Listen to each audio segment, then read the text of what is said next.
soft skill trainers, course coordinators, and very important ಆಗಿ the young generation. ನೀವೆಲ್ಲರೂ ಕೂಡ ಇಲ್ಲಿ ಇದ್ದೀರ. It's been a nice occasion. ನಾನು ಡಾಕ್ಟರ್ ನಿರಂಜನ್ ಬಾಬು ಅಂತ ಮಹಾರಾಜಾಸ್ ಕಾಲೇಜಲ್ಲಿ ಕಾಮರ್ಸ್ ಪ್ರೊಫೆಸರ್ ಆಗಿ ಕೆಲಸ ಮಾಡ್ತಾ ಇದ್ದೇನೆ. ಮತ್ತೆ ಬಹಳ ಮುಖ್ಯವಾಗಿ ಕಳೆದ 16 ವರ್ಷಗಳಿಂದ ಪ್ಲೇಸ್ಮೆಂಟ್ ಆಫೀಸರ್ ಆಗಿ ಸರ್ಕಾರಿ ವ್ಯವಸ್ಥೆಯಲ್ಲಿ ಕೆಲಸ ಮಾಡ್ತಾ ಇದ್ದೇನೆ. ಪ್ರೀತಿಯ ಮಿತ್ರರು, it's been A great institution. ನಾನು ಕೂಡ ಈ ಸಂಸ್ಥೆ ಜೊತೆ ಕಳೆದ 16-17 ವರ್ಷಗಳಿಂದ ಅಸೋಸಿಯೇಟ್ ಆಗಿದೆ. Each time I make a visit here. ನಾನು ಇಂಡಿವಿಜುವಲ್ ಆಗಿ ಬಂದಿರೋದು ಇದೆ first time. Whenever I use to come here, I use to bring my students also. ನನ್ನ ಗ್ರಾಜುಯೇಟ್ ಸ್ಟೂಡೆಂಟ್ಸ್ ಅನ್ನ ಯಾರು ಆಸಕ್ತಿ ಇದೆ, ಕಲಿಬೇಕು ಅಂತ ಆಸಕ್ತಿ ಇದೆ, ಯಾರಿಗೆ ಜೀವನದಲ್ಲಿ ಮುಂದೆ ಬರಬೇಕು ಅಂತ ಆಸಕ್ತಿ ಇದೆ, ಒಂದು ಪ್ರೋಗ್ರೆಸಿವ್ ವಿಚಾರಗಳಲ್ಲಿ ಯಾರಿಗೆ ನಂಬಿಕೆ ಇದೆ. ಯಾಕೆಂದ್ರೆ ಮನುಷ್ಯನಿಗೆ ಒಂದು ಹೊಸ ಸ್ಥಳ, ಒಂದು ಹೊಸ ಪ್ರಯತ್ನದಲ್ಲಿ ಇರುವಂತಹ ಒಂದು ಜಾಗ, ಒಂದು ದೊಡ್ಡ ಉದ್ದೇಶಕ್ಕೋಸ್ಕರ ದುಡಿತಿರುವಂತಹ ಸಂಸ್ಥೆಗಳಿಗೆ ವಿಸಿಟ್ ಮಾಡಿದಾಗ ನಮಗೆ ಕೂಡ ಒಂದು ಪಾಸಿಟಿವ್ ವೈಬ್ರೇಷನ್ ನಮಗೆ ತಲುಪುತ್ತೆ ಅಂತ ನನ್ನದಾದ್ರು ಭಾವನೆ. ಪ್ರೀತಿಯ ವಿದ್ಯಾರ್ಥಿಗಳೇ, ನಿಮ್ಮ ಎಲ್ಲ ಇಂಟ್ರಾಕ್ಷನ್ಸ್, ನಿಮ್ಮ ಎಜುಕೇಶನ್ ಬ್ಯಾಕ್ಗ್ರೌಂಡ್, ನಿಮ್ಮ ಕೆಲವು ಪ್ರಶ್ನೆಗಳು ಎಲ್ಲವನ್ನು ಕೂಡ ನಾನು ಕೇಳಿಸ್ಕೊಳ್ತಾ ಇದ್ದೇನೆ. ಮೇಡಮ್ ಲೈಬ್ರರಿ ಇದೆ, ದಯವಿಟ್ಟು ಓದಿ ಅಂತ ಹೇಳ್ತಾರೆ. ರೈಟ್, ರೀಡ್ ಮೋರ್ ಅಂತ. If you want to lead, first read.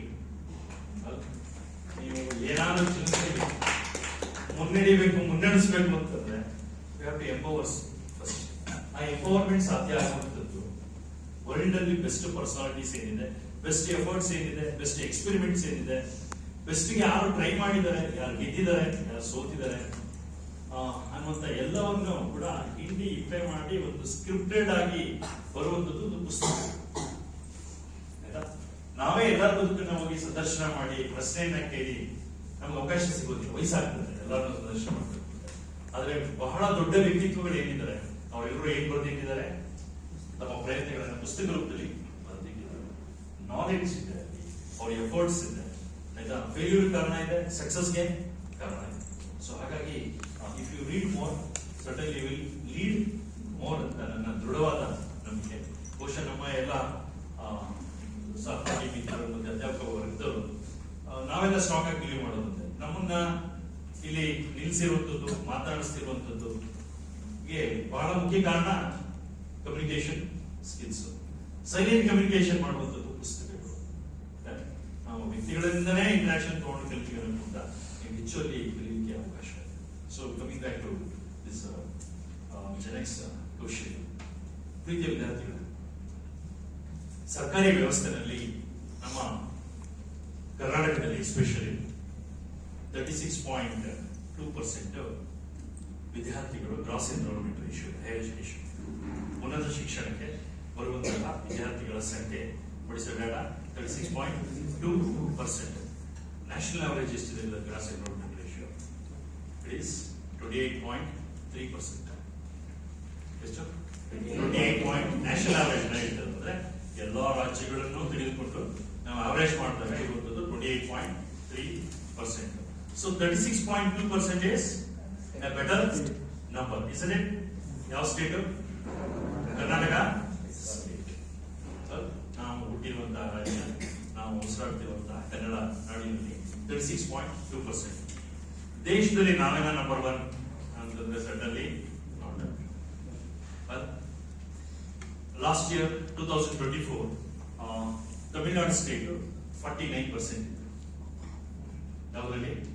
Gross enrolment ratio to the higher education 49 ಇತ್ತು. ಈ ಸರಿ ಅದು 2025 ನಲ್ಲಿ 50% ಆಗಿದೆ. PUC, after PUC, till PUC it is considered as a schooling only.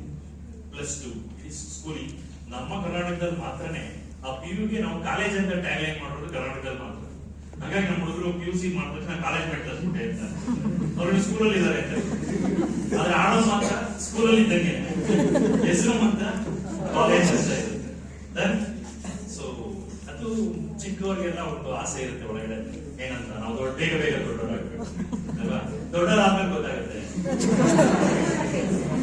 ನಾವು ಮುಂಚೆನೆ ಚೆನ್ನಾಗಿದ್ದು ಚಿಕ್ಕವರಾಗಿದ್ದೆ. ಈ ಕಾಂಟ್ರಡಿಕ್ಷನ್ ಅಲ್ಲೇ ಮನುಷ್ಯ ಮುಂದಕ್ಕೆ ಹೋಗ್ತಾ ಇರ್ತಾರೆ. ಆದ್ರೆ ತಿಳ್ಕೊಳ್ಳಿ, ತುಂಬಾ ಕೀ ಕೊಡೋದು ಮನುಷ್ಯನಿಗೆ ಜ್ಞಾನ. ನಾವು ಅಜ್ಞಾನದಲ್ಲಿ ಇದೀವ, ಮುಗ್ಧತೆಯಲ್ಲಿ ಇದೀವ, ಕತ್ಲಲ್ಲಿ ಇದೀವ, ಇವೆಲ್ಲ ಪ್ರಶ್ನೆಗಳನ್ನು ನಾವು ಸರಿಯಾಗಿ ಹಾಕೋಬೇಕು. ನಾನು ಮುಂದೆ ಬರಬೇಕು ಅಂತಂದ್ರೆ ನನಗೆ ವಾಟ್ ನೆಕ್ಸ್ಟ್ ಅಂತ ಬ್ಯೂಟಿಫುಲ್ ಪ್ರಶ್ನೆ ನನ್ನ ಎದುರುಗಡೆ ಇರಬೇಕು. ಹಾಗೆ ಒಂದು ವ್ಯಕ್ತಿಗೆ ಇರಬೇಕು, ಒಂದು ಕುಟುಂಬಕ್ಕೆ ಇರಬೇಕು, ಒಂದು ರಾಜ್ಯಕ್ಕೆ ಇರಬೇಕು, ಒಂದು ದೇಶಕ್ಕೆ